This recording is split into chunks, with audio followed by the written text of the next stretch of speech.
Dulce La Cantante has passed away at the age of 69, following health complications, her family confirmed on Christmas Day.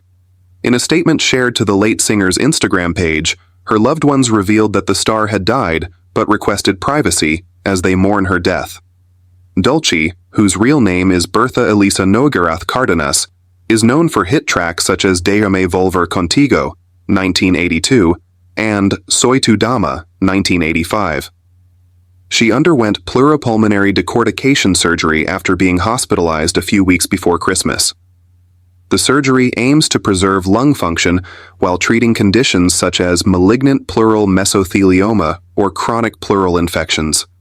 Dulce was born in the city of Matamoros in Mexico and notably celebrated her 69th birthday earlier this summer in July. She later moved to Monterrey to study psychology and eventually joined a band called Toby and His Friends in the early 1970s. The star garnered support from singer José José to launch her own solo career and took part in the competition titled Festival de Mallorca, per the Latin Times. Dulce performed the song Señor Amor by Armando Manzanero and eventually won Best Song, Best Performer, and Most Photogenic Singer. She later released hits throughout the 1980s, such as Soy una dama and Déjame Volver Contigo.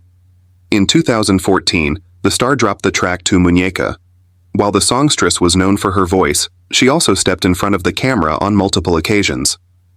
She starred in the Netflix reality series titled Siempre Reinas, Forever Queens, alongside Lorena Herrera, Lucia Mendez, Rosa Gloria Chagoyan, and Olivia Collins. Dulce additionally showed off her acting skills in a number of television series, such as Vencer la Culpa, 2023. The performer also took on roles in projects including Mundo de Fieras, 2006, and Las Vías del Amor, 2002. Actor Art Evans has died at the age of 82 following a long health battle, passing away peacefully and surrounded by his family on Saturday. His tragic passing was caused by complication from diabetes, which he had suffered with for several years. He is survived by his wife Babe and their son Ogade, with Babe released a heartfelt tribute to her devoted husband.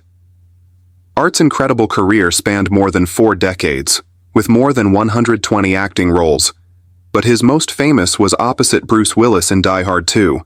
He played Leslie Barnes in the 1990 action sequel, Air Traffic Control Tower Employee, who helps Bruce's John McClane fight off terrorists at Dulles International Airport.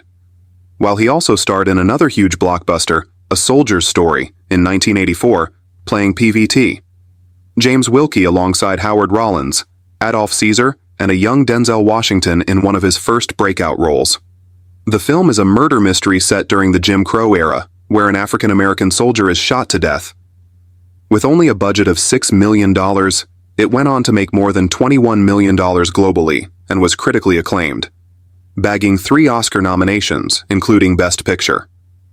Art also starred in films such as 1976's Leadbelly, 1985's Fright Night, 1995's Tales from the Hood, and 1999's The Story of Us.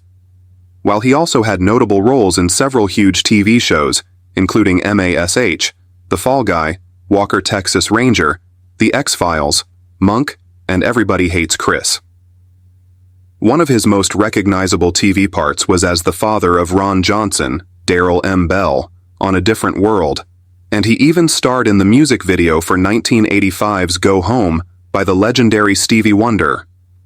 Art continued acting up until last year, with his last screen role being a voice actor in Disney Plus show The Proud Family, Louder and Prouder. India's former Prime Minister Manmohan Singh, who steered the country through sweeping reforms and paved the way for its emergence as a global economic powerhouse, has died. He was 92.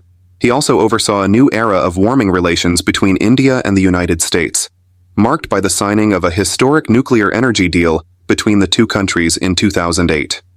Born in Italy, Gandhi faced opposition from Hindu nationalists to lead the country over her foreign roots.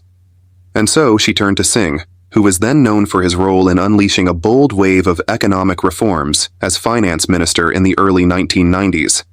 Though some critics say Gandhi, widow of an assassinated prime minister, had been the real source of power behind the scenes. Born in 1932 in a farming village without electricity in what was then British-ruled India and now part of Pakistan, Singh grew up in poverty with 9 siblings. He studied hard and attended university in India before heading to Britain to obtain a master's degree from the University of Cambridge and a PhD in economics from Oxford. After graduation, he returned to India to teach economics at his alma mater. He joined the Commerce Ministry as an economic advisor in 1971, starting a decades-long career in government. 2 decades later, Singh rose through the ranks to become the country's finance minister when India was on the verge of economic collapse.